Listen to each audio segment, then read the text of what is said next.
अस्सलामुअलैकुम, समा के साथ मैं हूं सबाशी और मैं हूं आयशा अंसारी। बुलेटिन में सबसे पहले बात करते हैं भारतीय दहशतगर्दी की। तो पाकिस्तान पर झूठे इल्जामात लगाने वाला भारत खुद दहशतगर्दी की सहूलतकारी में मुलव्वस निकला। फिनसन फाइल्स लीक में इंकशाफ हुआ है कि 44 भारतीय बैंक अरबों डॉलर इधर से उधर करते रहे। 1 अरब 53 करोड़ डॉलर की बड़ी मनी लॉन्ड्रिंग को किस तरह नजरअंदाज कर गई, पैसा कहां गया, किसने इस्तेमाल किया, पाकिस्तान में दहशतगर्दी के लिए सहूलतकारों को कहां से पैसा मिलता है, ये सब कुछ सामने आ गया। बिल्कुल, आपको इस अहम खबर से अपडेट कर रहे हैं। आपको बताएं कि पाकिस्तान को मनी लॉन्ड्रिंग पर कटहरे में खड़ा करने वाली दुनिया हिंदुस्तान में 1 अरब 53 करोड़ डॉलर जैसी बड़ी मनी लॉन्ड्रिंग को किस तरह नजरअंदाज कर गई, फिनसन फाइल्स लीक में इंकशाफ हुआ है। मनी लॉन्ड्रिंग और दहशतगर्दी की भारतीय सहूलतकारी पर बात करने के लिए इस वक्त हमारे साथ मौजूद हैं दिफाई तज्जियाकार ब्रिगेडियर रिटायर्ड गजनफर अली। बहुत शुक्रिया, आपने समाज के लिए वक्त निकाला। गजनफर साहब, आपसे ये पूछना चाहेंगे कि एक जानिब तो LOC पर भारत दहशतगर्दी कर रहा है, दूसरी जानिब दहशतगर्दों की माली मुआवनत के लिए 1.5 अरब से ज़ायद की मनी लॉन्ड्रिंग सामने आई है। क्या कहेंगे आप इस पर?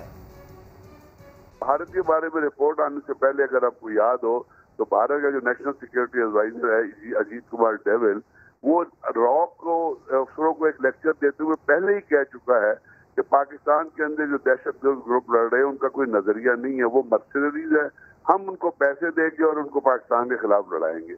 अब ये सबूत जो पहले शुरू से पाकिस्तान देख रहा है और हमारी लीडरशिप को और हमारे अदारों को, इन चीजों को जब आपका फैक्ट ऑफ में केस होता है उनमें इनको सबूत को डॉक्यूमेंट्स के तौर पर लेके जाना चाहिए और दुनिया को दिखाना चाहिए कि हमारे अंदर किस तरह मनी लॉन्ड्रिंग हो रही है। पाकिस्तान से किसी दहशत ग्रुप को बाहर मनी लॉन्ड्रिंग नहीं की जा रही, बल्कि पाकिस्तान के अंदर बाहर से दहशतगर्द ग्रुपों को मनी लॉन्ड्रिंग किया जाए। इसी तरह अब ये जो भारत से पैसा है ये भी इन्हीं दहशतगर्द ग्रुपों को देने के लिए, बलूचिस्तान में जो दहशतगर्द ग्रुप है उनको देने के लिए इस्तेमाल किया जाता है। बहुत शुक्रिया। समा से गुफ्तगू कर रहे थे दिफाई तज्जियाकार ब्रिगेडियर रिटायर्ड गजनफर अली। इसी पर मजीद बात करने के लिए हमें ज्वाइन किया है दिफाई तज्जियाकार हारिस नवाज ने। बहुत शुक्रिया सर, आपने समा के लिए वक्त निकाला। सर, अब भारत के हवाले से, मनी लॉन्ड्रिंग के हवाले से ये खबर सामने आई है, एक तरफ तो आप LOC पर दहशतगर्दी करता है भारत और दूसरी जानिब दहशतगर्दों की माली मुआवनत के लिए 1.5 अरब से ज़ायद की ये मनी लॉन्ड्रिंग सामने आई है। क्या कहेंगे इस पर आप? भारत तो बुरी तरह एक्सपोज हो गया है इस वक्त। ये बड़ी सीरियस सिचुएशन है। अगर इंडिया ने पाकिस्तान को ग्रे लिस्ट में डलवाया, जितनी एफर्ट उसने की, नाउ इज द टाइम कि पाकिस्तान गवर्नमेंट अपना होमवर्क करके और पूरी रिपोर्ट के साथ हमें FATF में जाएं और वहाँ इंडिया को ब्लैक लिस्ट में डालने की कोशिश करें। आई थिंक दुनिया का मूड भी चेंज हो रहा है।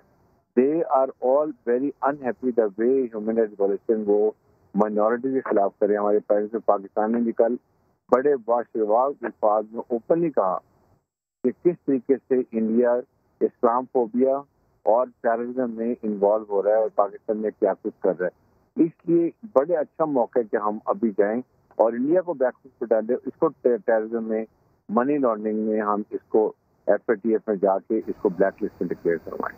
ठीक है, ब्रिगेडियर रिटायर्ड हारिस नवाज समा से गुफ्तगू कर रहे थे, आपका शुक्रिया। और अक़वाम मुत्तहिदा में पाकिस्तान के सफ़ीर ज़ुल्क़रनैन चीना ने भारतीय रद्द अमल का जवाब दे दिया। अपने 2 टोक खिताब में कहा कि जम्मू कश्मीर भारत का न कभी हिस्सा था, न है और न होगा। मजीद ये भी कहा कि भारत हमसाया ममालिक के साथ दहशतगर्दी में मुलव्वस है। भारतीय जासूस कुलभूषण यादव पाकिस्तान में दहशतगर्दी का एतराफ़ कर चुका है। वज़ीर आज़म इमरान खान ने एक बार फिर भारतीय जुनूनियत और पाकिस्तान मुखालिफ अज़ाइम से दुनिया को आगाह कर दिया। UN जनरल असम्बली से वीडियो लिंक में खिताब में कहा कि हिंदू इंतहा पसंद भारतीय तंजीम RSS पाकिस्तान के खिलाफ खतरनाक साजिशें कर रही है। भारत ने जारियत की तो एक कौम बनकर आखिरी दम तक मुकाबला करेंगे। कश्मीर के सफ़ीर ने मजलूम अवाम की आवाज़ भी उठाई। कहा, जाली मुकाबलों में सैकड़ों कश्मीरी नौजवानों को शहीद कर दिया गया। आलमी बरादरी भारत के संगीन जराइम की तहकीकात करे। और मुआविन खुसूसी आसिम सलीम बाजवा कहते हैं कि वज़ीर आज़म के अक़वाम मुत्तहिदा में खिताब पर हर पाकिस्तानी को फ़ख्र है। उन्होंने हकीकी मायनों में पाकिस्तान की तर्जुमानी की है।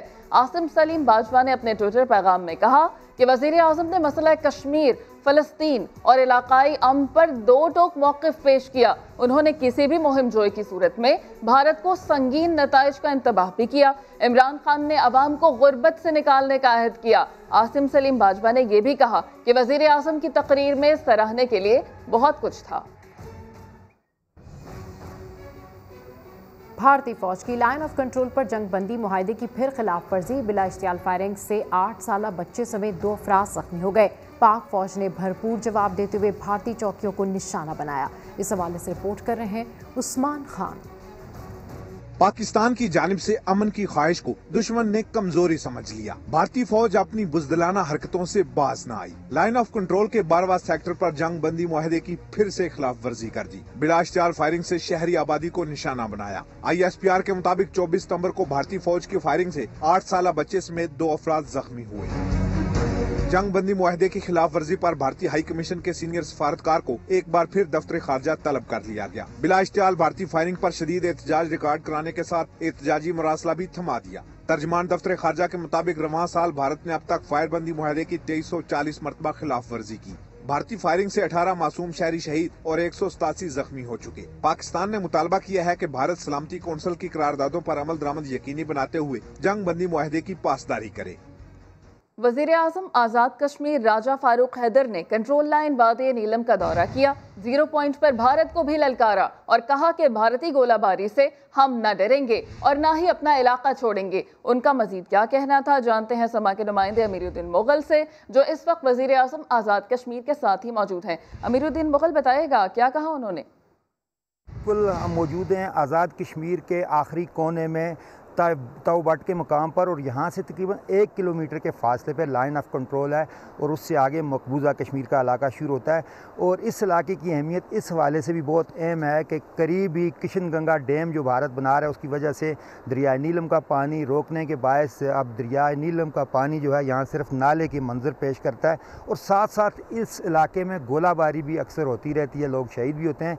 आज यहाँ वज़ीर आज़म आज़ाद कश्मीर राजा फारूक हैदर ख़ान यहाँ तशरीफ़ लाए, हम उनसे बात करते हैं, हमारे साथ मौजूद हैं। आपको पता है हमारा जो नीचे साउथ की जो पहला गाँव उसका नाम है फ़खाराबाद है, और ये आखिरी गाँव है शुमाल में जिसको हम ताऊबट कहते हैं। तो मैं उसमें भी गया, इसमें भी गया, और ये 1 किलोमीटर जो है तकरीबन, देखें सामने दुश्मन है, वो खड़ा, इसको देख रहा होगा मैं अपनी दूरबीनों से कि कौन लोग हैं, क्या कर रहे हैं यहाँ पे। अच्छा, अब हम उसका तो उसके रहम करम पर है इसको कि अभी चाहे गोला फेंक दे, लेकिन उसको मैं इससे देना चाहता हूँ, उसको पैगाम देना चाहता हूँ कि हम ये अपना इलाका कभी 1 इंच भी इसका खाली नहीं करेंगे, 1 इंच भी इसको नहीं छोड़ेंगे, इसका हम दफा करेंगे। हमारी माएँ, बहनें, बेटियाँ, हमारे बुज़ुर्ग, ये मिट्टी हमारी है, और उस मिट्टी भी वो जो हमारी है जिस पर उससे आसमाना कब्जा जमा रखा हुआ है। जी बिल्कुल, अभी गुफ्तगू सुनी, वो कह रहे हैं कि ना हम अपने पानियों पे कंप्रोमाइज़ करेंगे और ना अपनी सरजमीन पर कंप्रोमाइज़ करेंगे, अपना हक भी लेंगे और ये जगह छोड़ के कोई आदमी यहाँ से नहीं जाएगा। बेशक भारतीय फ़ौज गोलाबारी करती रहे, और आज उनका दौरा भी इस हवाले से अहम है कि उन्होंने लाइन ऑफ कंट्रोल के लोगों की जो हौसला अफजाई की है, उनके हौसले बुलंद करने के लिए यहाँ पहुँचे हैं। और अब कुछ बात करते हैं फैसलाबाद में थिएटर के बाहर फायरिंग के वाक़े के हवाले से, जिसके मुल्ज़िमान पकड़े जाने पर अदाकारा मीरा का कानून पर एतमाद बढ़ गया है। पुलिस का शुक्रिया भी अदा किया, कहती है पाकिस्तान में कानून की हुक्मरानी है। मालूम है कि फैसलाबाद में जिन लोगों ने फायरिंग की थी वो पकड़े गए हैं, कि मेरे लिए बहुत खुशी की बात है। मैं इस कारनामे पर फैसलाबाद पुलिस को मुबारकबाद पेश करती हूँ। बिलाशुबा ये एक बहुत बड़ा काम किया है उन्होंने। इस कारनामे के बाद मुझे यकीन हो गया है कि पाकिस्तान में कानून की हुक्मरानी है। फैसलाबाद पुलिस जिंदाबाद। मजीद खबरें भी बनेंगी इस बुलेटिन का हिस्सा, लेकिन इस ब्रेक के बाद समा के साथ रहिए। अपडेट्स आपने जानी। अब आपको ये बताएं कि वजीर आजम ने नवाज शरीफ की तकरीर को हुकूमत और फौज में दरार डालने की साजिश करार दे दिया। टीवी चैनल्स के न्यूज़ डायरेक्टर से मुलाकात में इमरान खान ने कहा, अगर तकरीर की इजाज़त ना देता तो आज़ादी इजहार का शोर मचाता। मुलाकात का अहवाल जानते हैं इस रिपोर्ट में। नवाज शरीफ की तकरीर हुकूमत और फौज में दरार डालने की साजिश थी। नवाज शरीफ की तकरीर भारत के बयानिए की अक्कास थी। वजीर आजम इमरान खान का दबंग बयान। न्यूज चैनल्स के डायरेक्टर से मुलाकात में वजीर आजम ने कहा कि तकरीर की इजाजत इसलिए दी कि अगर रोकते तो आजादी इजहार का शोर मच जाता। उन्होंने मजीद कहा कि हमारी हुकूमत करप्ट नहीं है, इसलिए फौज सारे फैसलों की हिमायत करती है। इमरान खान ने कहा कि वो अपोजिशन के साथ हर मसले पर समझौता कर सकते हैं, लेकिन करप्शन पर एनआरओ नहीं देंगे। पीपल्स पार्टी और नवाज लीग का बहैसियत सियासी जमात कोई मुस्तकबिल नहीं देख रहा। इनके पास अवाम की ताकत नहीं है, इसलिए छुप छुप कर मुलाकातें करते हैं। वजीर आजम का कहना था कि अपोजिशन से कोई खतरा नहीं, कुछ वजीर तज्जियाकार बनकर ओन गोल कर देते हैं। अगर अपोजिशन के इस्तीफे आए तो इनकी नशिस्तों पर दोबारा इलेक्शन करा देंगे। इमरान खान ने ये भी कहा कि उनका विजन ऐसा पाकिस्तान है जिसके हाथ में कशकोल न हो। उन्होंने यकीन जाहिर किया कि अगले साल से मुल्क में चीनी और गंदम का कोई मसला नहीं होगा।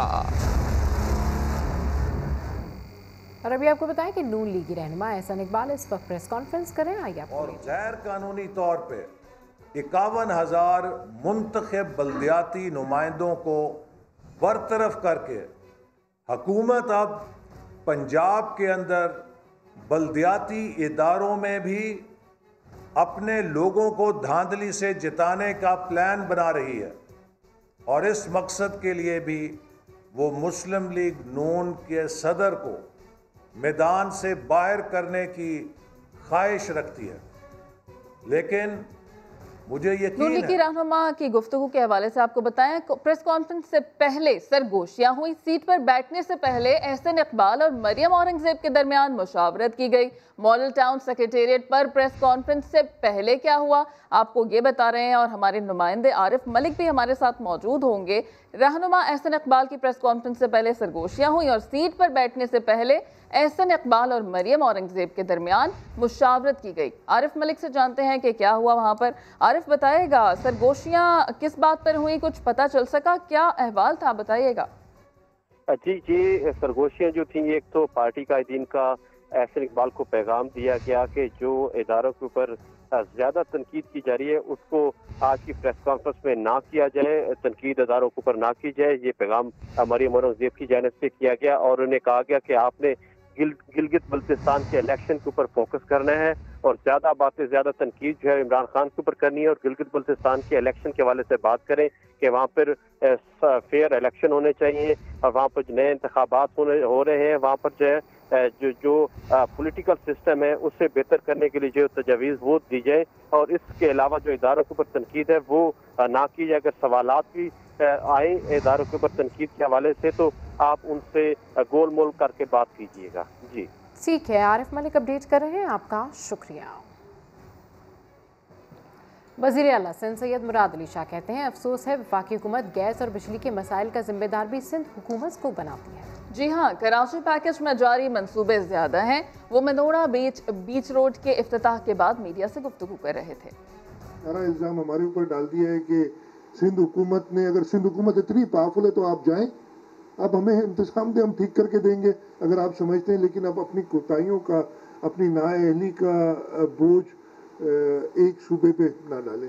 पैकेज में बहुत सारे ऑन गोइंग प्रोजेक्ट्स हैं जो चल रहे हैं, जिन पे काम चल रहा है। अब एग्जैक्ट नंबर्स मैं अभी नहीं बता सकूंगा, और उस पर प्रोग्रेस ऑलरेडी चल रही है। कुछ नए, एक जैसे K4 फेडरल गवर्नमेंट ने कहा कि हम करके देंगे, उसका भी प्रोसेस शुरू हो गया है, एक खत लिख दिया गया है और वो हैंडिंग ओवर के प्रोसेस में। लाहौर पुलिस के एहलकारों ने फॉरेन ऑफिस के बाहर डॉक्टर से बदतमीजी की, गिरेबान पकड़कर ऑफिस में ना जाने से रोका, बल्कि वीडियो बनाने वाले शहरी को भी ज़दोकोब किया। वीडियो वायरल हुई तो सीपीओ लाहौर ने वाक़े का नोटिस ले लिया। दोनों पुलिस एहलकारों के खिलाफ मुकदमा दर्ज करके एक को गिरफ्तार कर लिया। मैं डॉक्टर हूँ यार, मैं पीएचसी में कार्डियोलॉजी में प्रोफेशन कर रहा हूँ। दावे हैं न्यूयॉर्क पुलिस की तरह बनने के, लेकिन कानून की पासदारी का कोई ख्याल नहीं। फॉरेन ऑफिस के बाहर तैनात हेड कांस्टेबल ने पंजाब इंस्टीट्यूट ऑफ कार्डियोलॉजी के डॉक्टर को गिरबान से पकड़ लिया। डॉक्टर नुमान अपने काम के सिलसिले में दफ्तर के अंदर जाने का ख्वाहिशमंद था, मगर पुलिस एहलकार रुकावट बन गया। लोगों के मना करने के बावजूद हेड कांस्टेबल अपनी हठधर्मी पर कायम रहा। दूसरे एहलकार ने रिकॉर्डिंग बंद कराने की कोशिश की। ये देखो बदमाशी कर रहे हैं ये पुलिस, यहाँ पे पंजाब पुलिस वाले। डॉक्टर पर तशद्दुद की फुटेज सोशल मीडिया पर वायरल होने के बाद सीसीपीओ लाहौर ने वाक़े का नोटिस लिया। एसपी सिक्योरिटी और एसपी हेडक्वार्टर ने इंक्वायरी के बाद हेड कांस्टेबल गुलफाम और कांस्टेबल इस्लाम को कसूरवार करार दिया। इख्तियारात से तजावुज और शहरी की इज्जत नफ्स को मजरूह करने पर दोनों अहलकारों के खिलाफ थाना शादमान में मुकदमा दर्ज कर लिया गया। हेड कांस्टेबल गुलफाम गिरफ्तार हो चुका है, जबकि दूसरा कांस्टेबल रूपोश है। और कराची की लियाकताबाद मार्केट सीवरेज के पानी में डूब गई। गलियां ही नहीं बल्कि अब तो बाजार भी तालाब का मंजर पेश कर रहा है। दुकानदारों और राहगीरों का गुजरना मुहाल हो गया। हर तरफ गंदा पानी। ये है लियाकताबाद का मरकजी बाजार। सीवरेज के पानी की वजह से यहाँ रहने वाले ही नहीं बल्कि गुजरने वाले भी बेहद परेशान हैं। हम तो ये नाले बदबू और इनसे परेशान हो गए। यहाँ कंप्लेने कर रहे हैं, कोई सुनने वाला नहीं है, कोई पुरसान हाल नहीं। अपनी मदद आप भी की, लोगों को पैसे भी दिए कि भाई आप खोल दो, मेहरबानी। भंगे आते हैं 2, 4, 500 लेते हैं, चले जाते हैं, खोल देते हैं, फिर ये हो जाता है। ये कोई गेम है। दुकानदार कहते हैं सबको शिकायत की लेकिन कोई सुनता ही नहीं। अब हाल ये है कि कारोबार ठप हो गया है। जिम्मेदार को बोला जब भी नहीं हो रहा, 1 महीने से हम तो रोज के खाने वाले हैं। अब 2 दिन तो दुकान बंद है, आज भी सेट करा बंद करो, हम कहाँ जाएं? पानी मेन बाजार में ही नहीं बल्कि ज़ेरे ज़मीन मार्केट में भी भर गया है। मोहम्मद अली हफीज, समा, कराची। कराची में बिजली का बदतरीन बुहरान। गैस प्रेशर में कमी को जवाब बनाकर मुख्तलिफ इलाकों में लोड शेडिंग का सिलसिला जारी है। के इलेक्ट्रिक का कहना है 400 मेगावाट शॉर्टफॉल का सामना है, जबकि SSGC के मुताबिक के इलेक्ट्रिक को 190 मिलियन मुकफ़्फ़िर गैस फराहम की जा रही है। मजीद जानते हैं अशरफ खान से। जी अशरफ खान, अपडेट कीजिए। जी, कराची में बात करें तो गैस बहरान के बाद बिजली बहरान भी शिद्दत इख्तियार कर गया और शहर में जो बिजली का शॉर्टफॉल है 400 मेगावाट तक पहुंच गया, जिसकी वजह से पूरे शहर में लोड शेडिंग का सिलसिला जारी है। लोड शेडिंग वाले इलाकों में 12 से 13 घंटे की लोड शेडिंग की जा रही है और जो नो लोड शेडिंग एरिया है वहाँ 3 से 4 घंटे की, 1 से 1.5 घंटे की लोड शेडिंग हो रही है।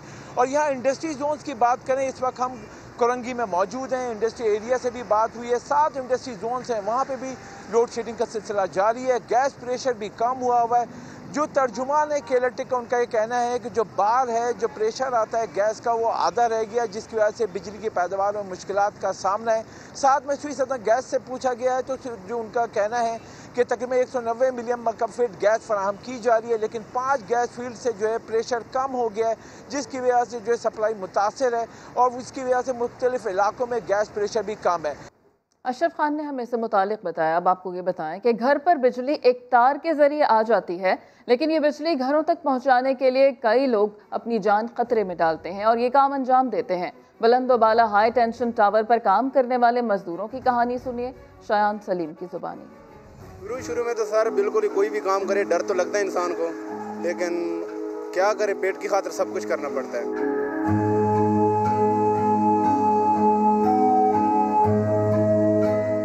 जीना है तो फिर मौत से कैसा डर। 150 फीट बुलंद बिजली के टावर पर काम करते ये मजदूर सबकी जिंदगियों में तो रोशनी भरते हैं, मगर अपनी जान हथेली पर रखकर बिजली के हाई टेंशन वायर हो या इंसुलेटर्स की तनसीब, जरा सी गफलत एक झटके में मौत की वादी में पहुंचा देती है। हमारा एक लड़का है, उसकी टांग आ गई है शिलिंगे के अंदर, तो ये ऊपर जाना है, बहुत मसला है, बेल्ट भी निकल सकता है। 2 लड़के साथ एक जगह पे, उनकी भी मौत हो गई ऊपर से गिरकर। हाँ, जो भी लैंडमैन है जो अपना ख्याल करे या सेफ्टी इसकी यही, अगर सिलिंगा स्लिप हो जाए तो फिर भी कुछ भी हो सकता है तो मौत का मुंह, जितनी भी इंसान सेफ्टी कर ले।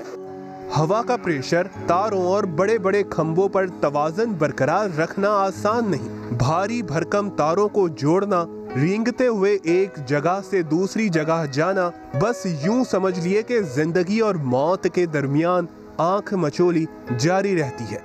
अर्थ भी लगता है, सब कुछ होता है, शिलिंगे वगैरह ये आगे पीछे चोटें लगती हैं। उधर देखा था कश्मीर में आदमी गिरा था, 2 टुकड़े हो गया था बकायदा,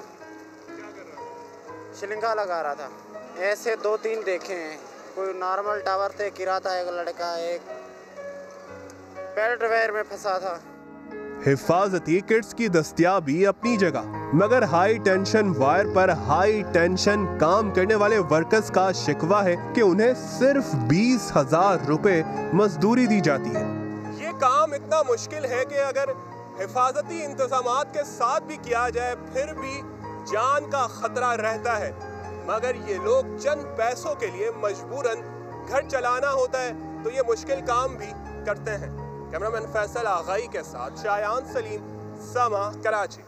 गुज़िश्ता 24 घंटों के दौरान मुल्क में कोरोना वायरस से मुतासरा 566 नए मरीज सामने आ गए। मुल्क वायरस के बायस 7 अफराद का इंतकाल भी हो गया। National command and control centre के मुताबिक मुल्क में कोरोना के मरीजों की तादाद 3,09,581 हो गई। मुख्तलिफ अस्पतालों में कोरोना के 874 मरीज मौजूद हैं, जिनमें से 104 मरीज वेंटिलेटर्स पर हैं। गुज़िश्ता 24 घंटों में 40,000 से ज़ायद टेस्ट किए गए। 566 अफराद का टेस्ट मुस्बत आया। मजीद खबरों को भी बुलेटिन का हिस्सा बनाएंगे, लेकिन इस ब्रेक के बाद आप रहिए समा के साथ।